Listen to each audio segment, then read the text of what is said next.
Good morning student. आज तुम लोग को हम बता रहे हैं, कल का कुछ क्वेश्चन रह गया था, वो क्वेश्चन आज क्लियर कर दे रहे हैं। क्वेश्चन था कि रूम टेम्परेचर पर पानी की अवस्था जो है वह द्रव अवस्था में रहती है। क्यों? क्योंकि पानी की अवस्था रूम टेम्परेचर में द्रव में इसलिए रहता है क्योंकि 0 डिग्री में बर्फ जमना शुरू हो जाता है और 100 डिग्री में बॉइलिंग पॉइंट होता है। तो इस कारण सामान्य टेम्परेचर पर पानी जो है वह लिक्विड अवस्था में रहता है। दूसरा क्वेश्चन था कि लोहे की अलमारी भी सामान्य तापमान पर या कमरे में ठोस क्यों रहता है? तो लोहे का मेल्टिंग पॉइंट जो होता है, गलनांक जो होता है, वो बहुत ज्यादा होता है। बहुत टेम्परेचर पड़ने पर लोहे का गलनांक स्टार्ट होता है, मेल्टिंग पॉइंट स्टार्ट हो जाता है। इसलिए लोहे की अलमारी हमारे सामान्य तापमान पर हमारे कमरे में ठोस अवस्था में ही रहता है। और क्वेश्चन है कि 0 डिग्री सेंटीग्रेड पर या 273 केल्विन पर बर्फ ठंडा रहेगा या उससे 0 डिग्री सेंटीग्रेड पर पानी को ठंडा किया जाएगा, जल को ठंडा किया जाएगा, तो कौन ठंडा रहेगा? यहाँ पर बर्फ ज्यादा ठंडा रहेगा। बर्फ ज्यादा ठंडा रहेगा। फिर 8वां क्वेश्चन था कि टेम्परेचर भाप से हमें ज्यादा जी क्वेश्चन था, एक सेकेंड। क्वेश्चन, गर्म पानी बॉइलिंग पॉइंट जो रहता है उससे वेपर हमारा ज्यादा गर्म होता है, भाप जो है वह ज्यादा गर्म रहेगा, भाप से ज्यादा जलेगा और गर्म पानी से कम।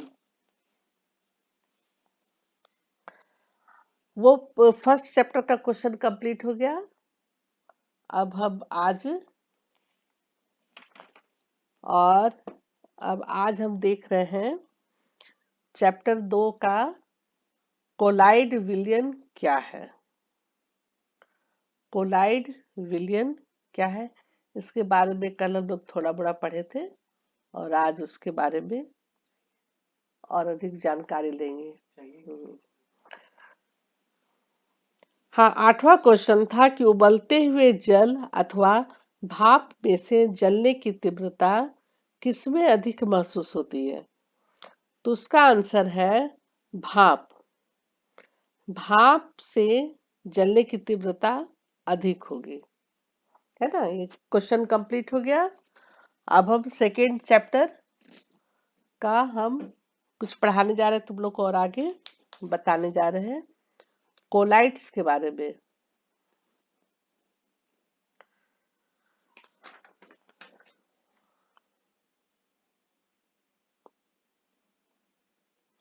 कोलाइडल कणों के छोटे छोटे आकार के कारण हम इन्हें आंख से नहीं देख पाते हैं, लेकिन ये कण प्रकाश की किरण को आसानी से फैला देते हैं। जैसा कि हमने क्रियाकलाप 2.2 में देखा है, प्रकाश की किरण का फैलना टिंडल इफेक्ट कहा जाता है। टिंडल नाम के एक वैज्ञानिक थे जो इसका खोज किए, उन्हीं के नाम पर टिंडल इफेक्ट कहा जाता है। छोटा सा एग्जाम्पल क्रियाकलाप करके देख करके हम इसको समझ सकते हैं कि एक कमरे में छोटे छिद्र के द्वारा जब प्रकाश की किरण आती है तब वहां हम टिंडल प्रभाव को देख सकते हैं। पहला है कॉपर सल्फेट का विलयन और दूसरा में है दूध और पानी का मिश्रण। 2.3 का ए में कॉपर सल्फेट का विलयन जो है उसमें जब टॉर्च की रोशनी हम देते हैं तो उसमें टिंडल इफेक्ट नहीं पड़ता है। और बी में दूध तथा पानी का मिश्रण है, उस पर टिंडल इफेक्ट दर्शाता है। कमरे में मौजूद धूल और कार्बन के कणों के द्वारा प्रकाश के फैलने के कारण होता है। यह कमरे में मौजूद धूल और कार्बन के कणों के द्वारा प्रकाश के फैलने के कारण होता है। घने जंगल में आच्छादन से सूर्य की किरण गुजरती है, वहां भी हम टिंडल इफेक्ट को देख सकते हैं। जंगल के कोहरे में छोटे छोटे जल के कण होते हैं, जो कि कोलाइट कणों के समान व्यवहार करते हैं।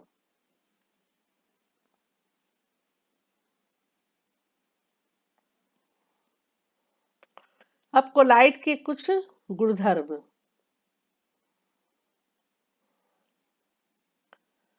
कोलाइट के गुणधर्म, यह एक विसमांगी मिश्रण है। दूसरा, कोलाइट के कणों का आकार इतना छोटा होता है कि पृथक रूप से हम आंखों से नहीं देख सकते हैं। तीसरा पॉइंट, ये इतने बड़े होते हैं कि प्रकाश की किरण को फैलाते हैं तथा उनके मार्ग को दृश्य बनाते हैं। चौथा पॉइंट, जब इनको शांत छोड़ दिया जाता है तब ये कण तल पर बैठते हैं, अर्थात ये अस्थायी होते हैं।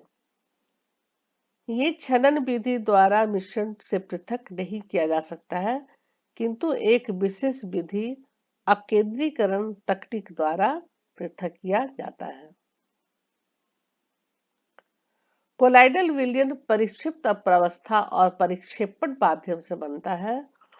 विलेय पदार्थ की तरह का घटक या परिक्षिप्त कण जो कोलाइडल के रूप में रहता है, उसे डिस्पर्स्ड फेज कहते हैं, तथा वह घटक जिसमें परिक्षिप्त प्रावस्था निलंबित रहता है, उसे परिक्षेपण माध्यम कहते हैं।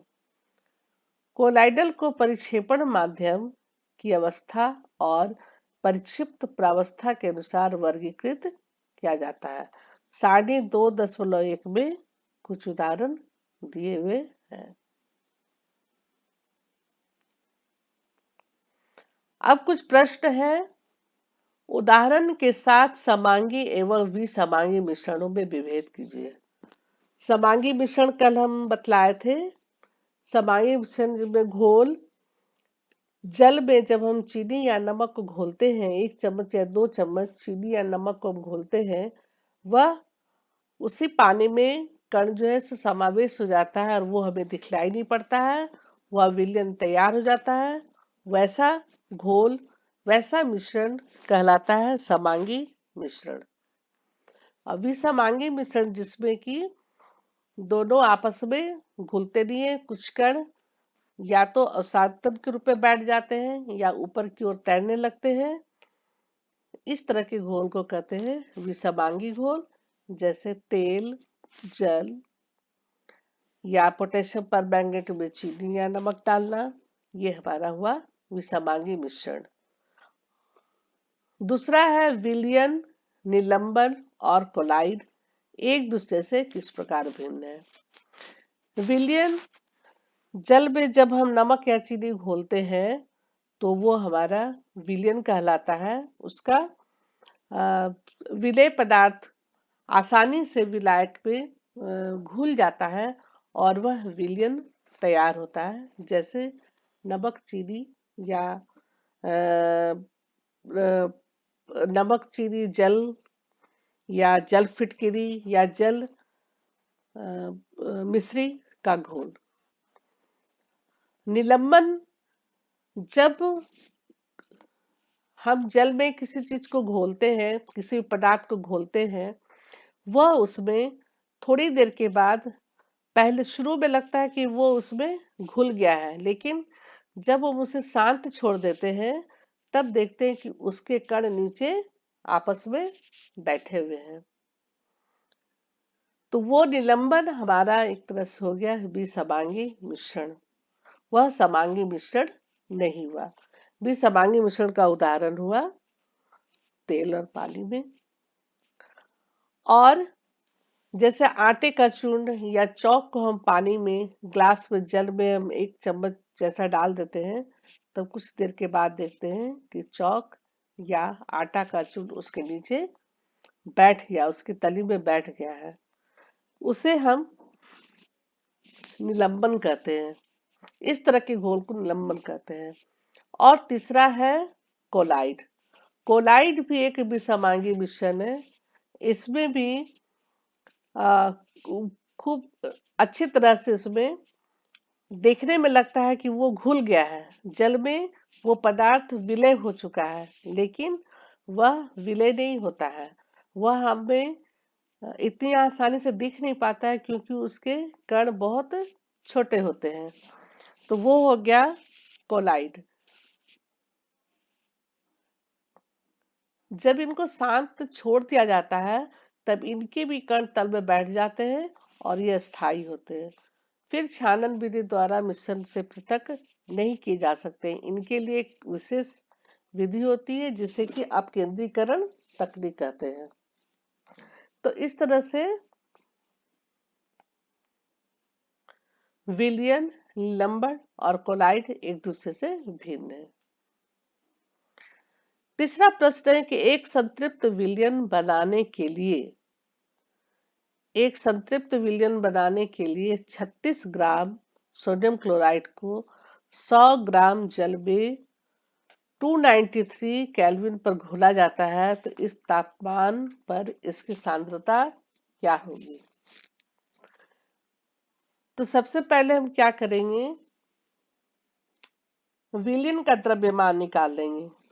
विलयन का द्रव्यमान हो जाएगा विलय का द्रव्यमान प्लस विलायक का द्रव्यमान। तो विलय का द्रव्यमान है 36 ग्राम सोडियम क्लोराइड और विलायक का द्रव्यमान है 100 ग्राम। तो 36 ग्राम और 100 ग्राम को हम जोड़ देंगे तो हमारा निकल जाएगा विलयन का द्रव्यमान। तो विलयन का द्रव्यमान बराबर विलय का द्रव्यमान बटा विलायक का द्रव्यमान गुणे 100% में हम इसको निकालेंगे। तब ये होगा 36 बाई 136 इंटू 100।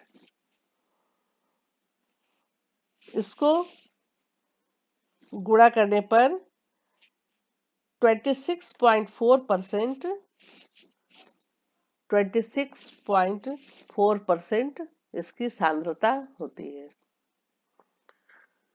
ये तीनों प्रश्न हो गया और इसके आगे फिर हम बढ़ेंगे। अब है कि मिश्रण के घटकों का पृथक्करण। हम पढ़ चुके हैं कि प्रायः प्राकृतिक पदार्थ रासायनिक तौर पर शुद्ध नहीं होते हैं। मिश्रण से घटकों को पृथक करने के लिए विभिन्न प्रकार की विधियां प्रयोग में लाई जाती है। पृथक करने के लिए मिश्रण के प्रत्येक घटक के बारे में जानकारी प्राप्त करना और प्रयोग में लाना आसान हो जाता है। विसमांगी मिश्रण को साधारण भौतिक क्रिया द्वारा पृथक किया जा सकता है, जैसे हाथ से चुनकर, छन्नी से छानकर, जो हम प्रतिदिन व्यवहार में लाते हैं।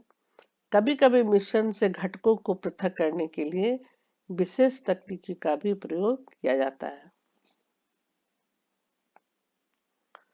रंग वाले घटक यानी कि डाई को नीले अथवा काले रंग की स्याही से कैसे पृथक करेंगे?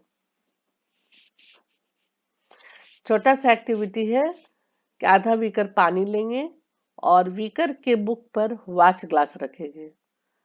कुछ बूंद स्याही वाच ग्लास पर डाल देंगे और बीकर को गर्म करना शुरू कर देंगे। स्याही को प्रत्यक्ष रूप से गर्म नहीं करना चाहते हैं। हम देखेंगे कि वाच ग्लास से वाष्पीकरण हो रहा है। वाष्पीकरण होने तक गर्म करना जारी रखते हैं।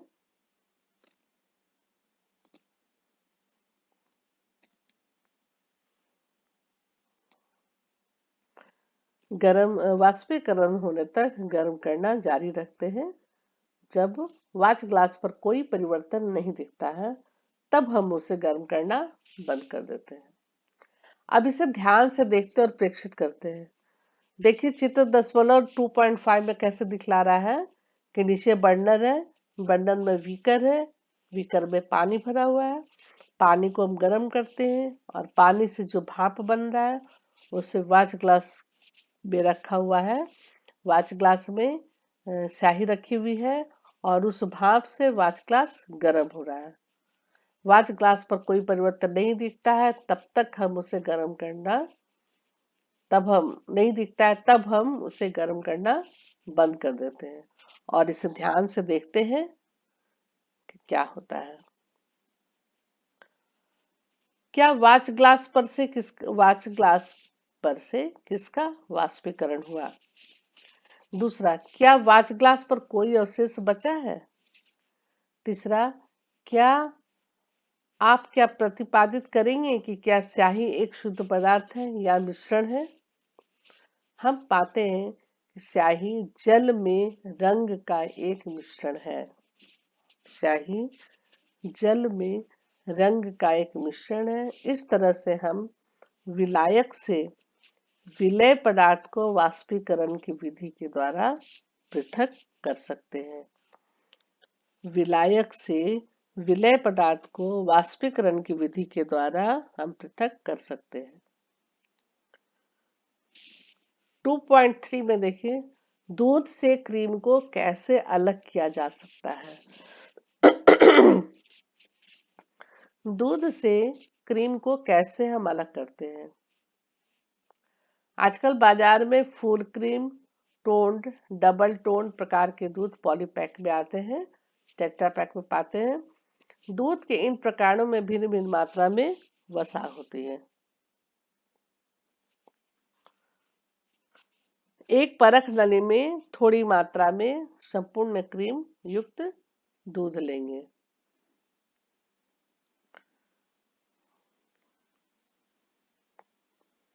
अब उसे अपकेंद्रीय यंत्र यानी कि सेंट्रीफ्यूजिंग मशीन यानी कि घर में मक्खन निकालने वाला या दाल करने वाला एक बर्तन होता है, उसी यंत्र का हम उपयोग करेंगे। रसोई में बथरी कहा जाता है या मिक्सी से भी कर सकते हैं उसे, उसी यंत्र का प्रयोग करेंगे और हम देखेंगे कि कैसे वो उसे क्रीम को दूध से अलग कर दिया जाता है। वे क्रीम को दूध से कैसे पृथक करते हैं, वे दूध से पनीर कैसे बनाते हैं। दूध को मथने पर हम क्या देखते हैं? वो मथनी से दूध को हम मथना शुरू करते हैं। मथने के बाद देखते हैं, दूध को मथने पर हम क्या देखते हैं कि दूध में से क्रीम का पृथक्करण भी कैसे करते हैं और दूध को मथने से हम क्या देखते हैं। कभी कभी द्रव में मौजूद ठोस कण इतने छोटे होते हैं कि छानक पत्र से बाहर निकल आते हैं और हमें पता भी नहीं चलता है। कणों को पृथक करने के लिए छानन विधि का प्रयोग नहीं किया जाता है। ऐसे मिश्रणों को अपकेंद्रण के द्वारा पृथक किया जाता है। अपकेंद्रण के द्वारा पृथक किया जाता है, जो भी हम बतलाए कि मथनी के द्वारा इसे तेजी से घुमाया जाता है और उससे आगे पीछे घुमा करके धीरे धीरे मक्खन ऊपर आ जाता है और भारी कण नीचे की ओर बैठ जाते हैं। तो ऐसे मिश्रणों को अपकेंद्रण के द्वारा पृथक किया जाता है। इस सिद्धांत के आधार पर जब इसे तेजी से घुमाया जाता है तो भारी कण नीचे बैठ जाते हैं और हल्के कण ऊपर की ओर आ जाते हैं।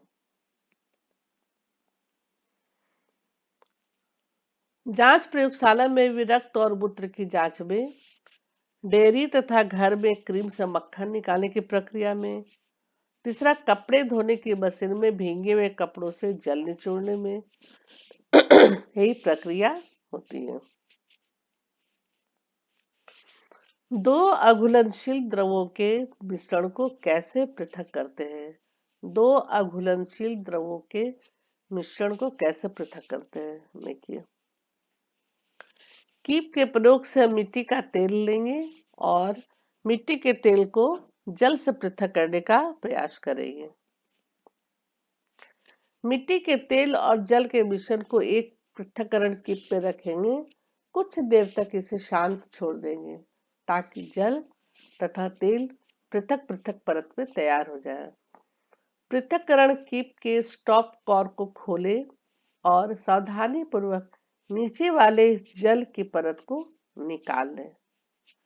जैसे ही तेल नीचे पहुंचे स्टॉप कॉक को बंद कर देंगे।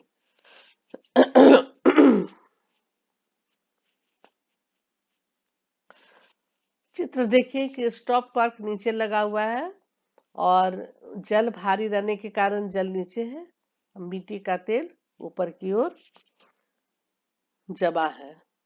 अघुलनशील द्रवों का पृथक्करण 2.6 के चित्र में देखिए। अनुप्रयोग: तेल तथा जल के अघुलनशील मिश्रण को पृथक करने में, धातु शोधन के दौरान लोहे को पृथक करने में। इस विधि के द्वारा हल्के स्लैग यानी कि धातु मल को ऊपर से हटा लिया जाता है तथा भट्टी की निचली सतह पर पिघला हुआ लोहा शेष रह जाता है। सिद्धांत के अनुसार आपस में नहीं मिलने वाले द्रव अपने घनत्व के अनुसार विभिन्न परतों में पृथक हो जाते हैं।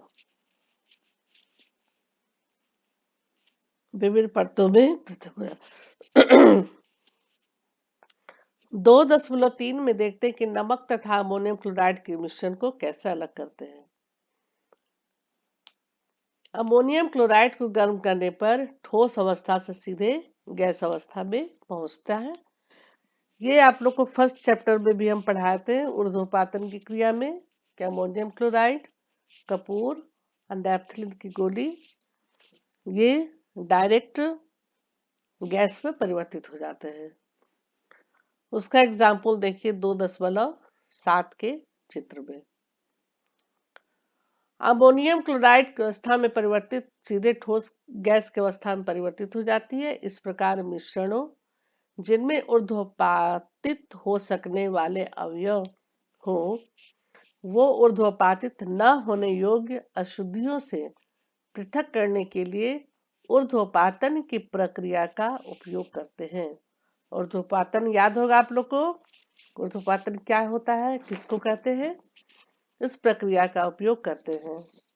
अमोनियम क्लोराइड, कपूर, नैप्थलीन और एंथ्रासिन इत्यादि ऊर्ध्वपातित होने योग्य ठोस पदार्थों के कुछ उदाहरण हैं। 2.7 में देखिए ऊर्ध्वपातन की प्रक्रिया द्वारा अमोनियम क्लोराइड तथा नमक का पृथक्करण हो रहा है।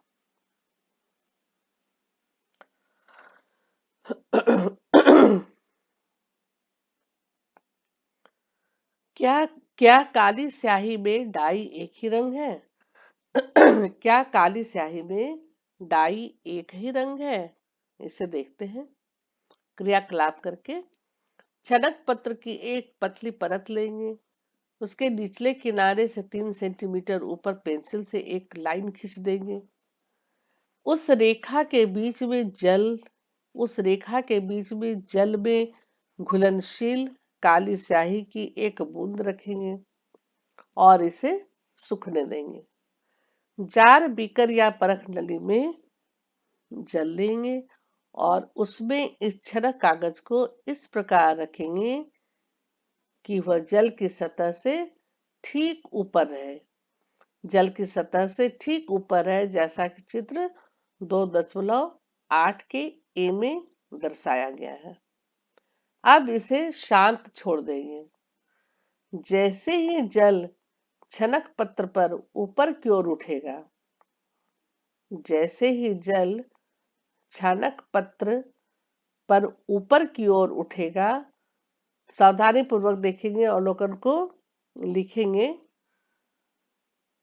जैसे से जल ऊपर की ओर उठता है, छानक पत्र पर क्या देखेंगे? क्या आपने छानक पत्र के टुकड़े पर विभिन्न रंगों का अवलोकन किया? आपके मतानुसार रंग में के स्थान का छानक पत्र ऊपर की ओर उठने का कारण है?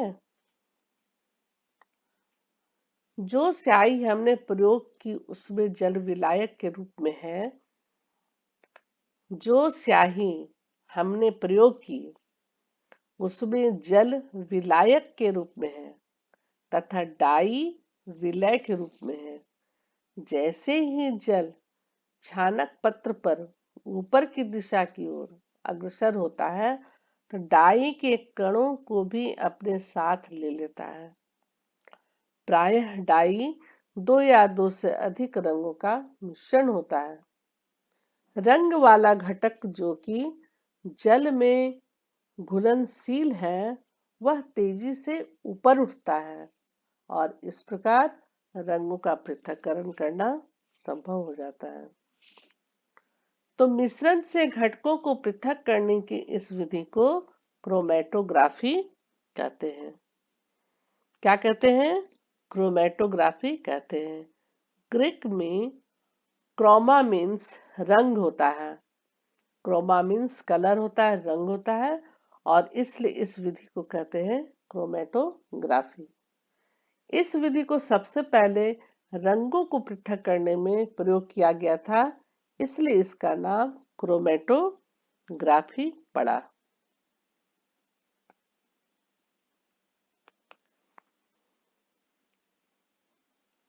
यह एक ऐसी विधि है जिसका प्रयोग उन विलय पदार्थों को पृथक करने में होता है जो एक ही प्रकार के विलायक में घुले हुए होते हैं। तकनीकी में विकास के साथ ही क्रोमेटोग्राफी में नई तकनीकी का विकास हुआ, जिसके बारे में हम और आगे क्लास में पढ़ेंगे। अनुप्रयोग डाई में रंगों को पृथक करने में होता है, प्राकृतिक रंगों से पिगमेंट को पृथक करने में होता है, रक्तशीले नशीले पदार्थ को पृथक करने में होता है। अब है दो घुलनशील द्रवों के मिश्रण को हम कैसे अलग करते हैं। द्रवों के मिश्रण को कैसे अलग करते हैं ये हम देखेंगे अभी। हम एसीटोन और जल को उनके मिश्रण से पृथक करने का प्रयास करेंगे। मिश्रण को आसवन फ्लास्क में लेंगे और इसमें एक थर्मामीटर लगाएंगे। उपकरण को दिए गए चित्र 2.9 के अनुसार व्यवस्थित करेंगे। 2.9 ये चित्र बतला रहा है कि दो घुलनशील द्रव को हम कैसे अलग करेंगे। दोनों घुलनशील जब है तो ये घुलनशील द्रव आसवन विधि से हम पृथक करेंगे, अलग करेंगे। इसके लिए देखिए चित्र सजाया गया है। चित्र में किस तरह से सजाया गया है।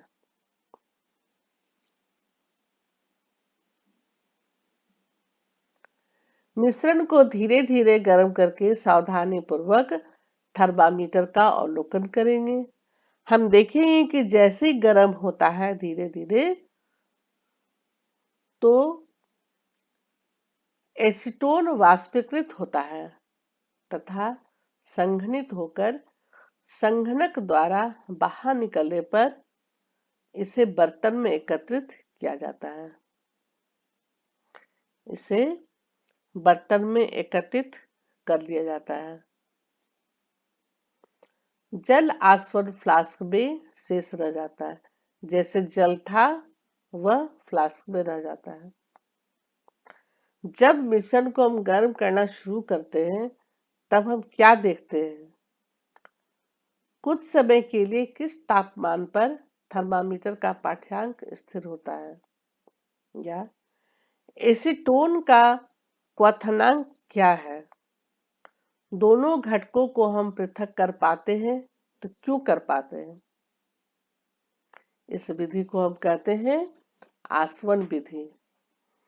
खूब ध्यान से समझिएगा कि इसका उपयोग वैसे मिश्रण को पृथक करने में किया जाता है जो विघटित हुए बिना उबलते हैं, विघटित हुए बिना उबलते हैं तथा जिनके घटकों के क्वथनांकों के मध्य अधिक अंतराल होता है। जिनके घटकों के क्वथनांकों में यानी कि उसके बॉयल होने में उसके बॉइलिंग पॉइंट के मध्य अधिक अंतराल होता है, वैसे ही घुलनशील द्रव को हम आपस में अलग कर सकते हैं। दो या दो से अधिक घुलनशील द्रवों जिनके क्वथनांक का अंतर 25 केल्विन से कम होता हो। 2 या 2 से अधिक घुलनशील द्रवों जिनका क्वथनांक का अंतर 25 केल्विन से कम होता है के मिश्रण को पृथक करने के लिए प्रभाजी आसवन विधि का प्रयोग किया जाता है। उदाहरण के लिए वायु से विभिन्न गैसों का पृथक्करण तथा पेट्रोलियम उत्पादों से उनके विभिन्न घटकों का पृथक्करण। इसका उपकरण साधारण आसवन विधि के समान ही होता है, केवल आसवन फ्लास्क और संघनक के बीच एक प्रभाजी स्तंभ का प्रयोग किया जाता है। साधारण प्रभाजी स्तंभ एक नली होती है जो कि शीशे के गुटकों से भरी होती है और ये गुटके वाष्प को ठंडा और संघनित होने के लिए सतह प्रदान करते हैं, जैसा कि चित्र 2.10 में दर्शाया गया है।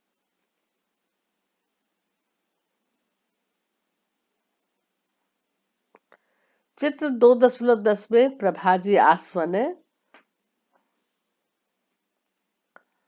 अब हम देख रहे हैं वायु से गैसों को कैसे प्राप्त करते हैं। प्रभाजी आसवन जो हो रहा था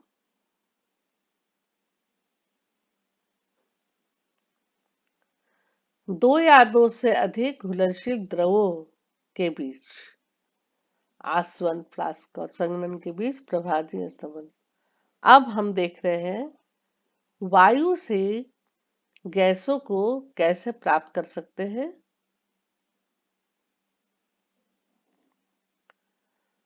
वायु से गैसों को कैसे प्राप्त कर सकते हैं।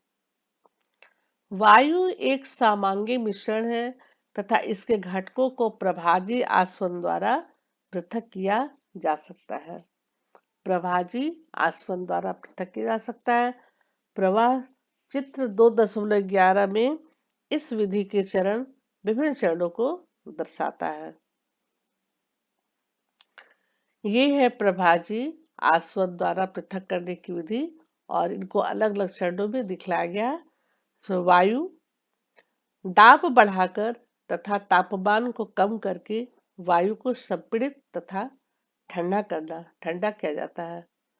फिर द्रव्य वायु, जब ये द्रव्य हो जाते हैं तो द्रव्य वायु को प्रभाजी आसवन कॉलम में वायु को धीरे धीरे गर्म किया जाता है, धीरे धीरे गर्म करना है। फिर विभिन्न ऊंचाइयों पर गैसों का पृथक्करण, विभिन्न ऊंचाइयों पर गैसों का पृथक्करण होगा। क्वथनांक, उसका बॉइलिंग पॉइंट कितना है और वायु प्रतिशत आयतन में। ऑक्सीजन है तो इसका -183, आर्गन का -186 और नाइट्रोजन -196। और वायु में प्रतिशत में जब हम देखते हैं तो 20.9 ऑक्सीजन का प्रतिशत, आर्गन है 0.9% और नाइट्रोजन का 78.1%। इस तरह से वायु से गैसों को प्राप्त करने के लिए प्रवाह चित्र दर्शाया गया है।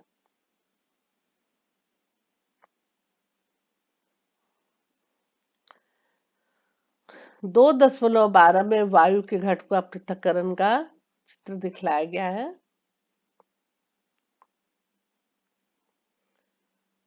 दबाव, वायु में दबाव डाला गया है, फिर गर्म वायु है ना। चित्र को देखिए, इसको बोर्ड में अच्छी तरह से समझा देंगे। यदि हम वायु से ऑक्सीजन गैस,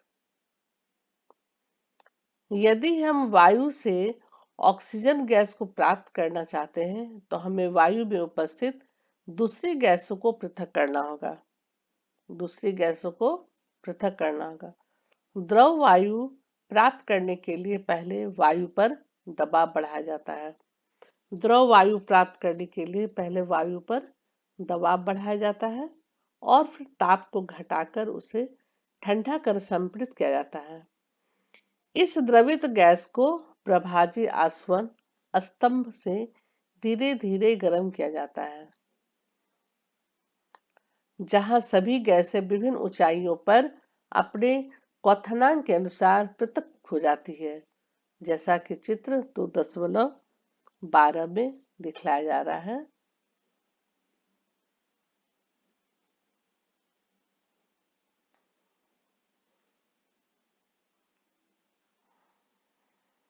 दो 2.12 में देखिए अलग अलग गैस का अलग अलग उनका क्वथनांक है। द्रव्य वायु नाइट्रोजन, निर्गत आर्गन, द्रव्य ऑक्सीजन,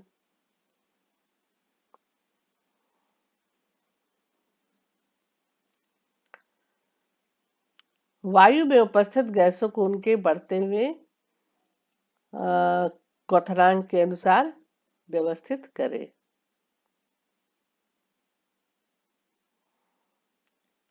2.13 जल धर्म में जल शुद्धि निकाय।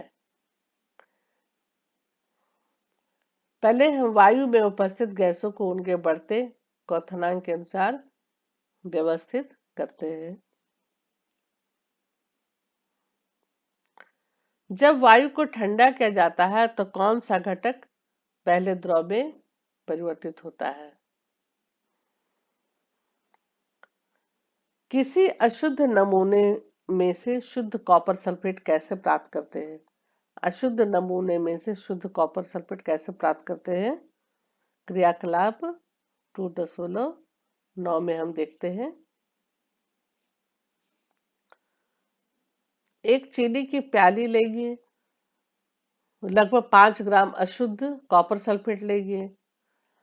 दूसरा, जल की न्यूनतम मात्रा में इसे घोल देंगे, अशुद्धियों को छान लेंगे। संतृप्त विलयन प्राप्त करने के लिए जल को कॉपर सल्फेट के घोल से वाष्पीकृत करेंगे। संतृप्त विलयन प्राप्त करने के लिए जल को कॉपर सल्फेट के घोल से वाष्पीकृत करेंगे। विलयन को छनक पत्र से ढक देंगे तथा कमरे के तापमान पर इसे दिन भर ठंडा होने के लिए छोड़ देंगे, शांत छोड़ देंगे। अब कॉपर सल्फेट के क्रिस्टलों को चीनी मिट्टी की प्याली से प्राप्त करेंगे। इस प्रक्रम को क्रिस्टलीकरण कहा जाता है। कॉपर सल्फेट के क्रिस्टल को चीनी मिट्टी की प्याली में प्राप्त करेंगे। तो इस तरह की जो प्रक्रिया होती है, इस तरह का जो प्रक्रम होता है, उसको कहते हैं क्रिस्टलीकरण या क्रिस्टलाइजेशन, क्योंकि इसमें क्रिस्टल प्याली में जमा हो जाता है, क्रिस्टल जमा हो जाता है। चीनी मिट्टी की प्याली में हम क्या अवलोकन करते हैं? दूसरा, क्या क्रिस्टल एक समान दिखलाई देता है? तीसरा, चीनी मिट्टी की प्याली में रखे द्रव से क्रिस्टल को कैसे पृथक करेंगे? तो क्रिस्टलीकरण विधि का प्रयोग हम ठोस पदार्थों को शुद्ध करने में किया जाता है। क्रिस्टलीय पदार्थ विधि का प्रयोग ठोस पदार्थों को शुद्ध करने में किया जाता है। उदाहरण के लिए समुद्री जल से जो नमक हम प्राप्त करते हैं, उसमें बहुत सी अशुद्धियां हो सकती है। इन अशुद्धियों को दूर करने के लिए क्रिस्टलीकरण विधि का उपयोग किया जाता है। अब क्रिस्टलीकरण वह विधि है जिसके द्वारा क्रिस्टल के रूप में जो शुद्ध ठोस को विलयन से पृथक किया जाता है, विलयन से शुद्ध ठोस को पृथक किया जाता है। तो उसे क्रिस्टलीकरण विधि साधारण वाष्पीकरण विधि से निम्न कारणों से उत्तम होती है। देखिए किन किन कारणों से उत्तम होती है। सबसे पहला, कुछ ठोस विघटित हो जाते हैं या कुछ चीनी के समान गर्म करने पर झुलस जाते हैं। छानने के पश्चात भी अशुद्ध विलय पदार्थ को विलायक में घोलने पर छानने के पश्चात भी अशुद्ध विलय पदार्थ को विलायक में घोलने पर विलयन में कुछ अशुद्धियां रह सकती है। वाष्पीकरण होने पर ये अशुद्धियां ठोस को दूषित कर सकती है। ठोस को दूषित कर सकती है।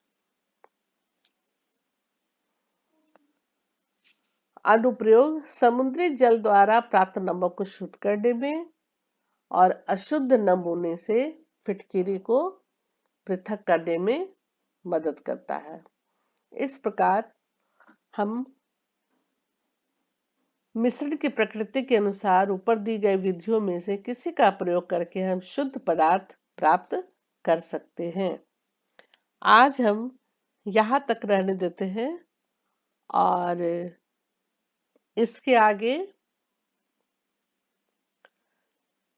कल हम प्रश्न 1, 2, 3 क्वेश्चन आंसर कल करेंगे। पेट्रोल और मिट्टी का तेल जो कि आपस में घुलनशील है या नहीं है, वो क्वेश्चन के मिश्रण को हम कैसे अलग करेंगे कल हम आप लोग को बतलाएंगे। Thank you.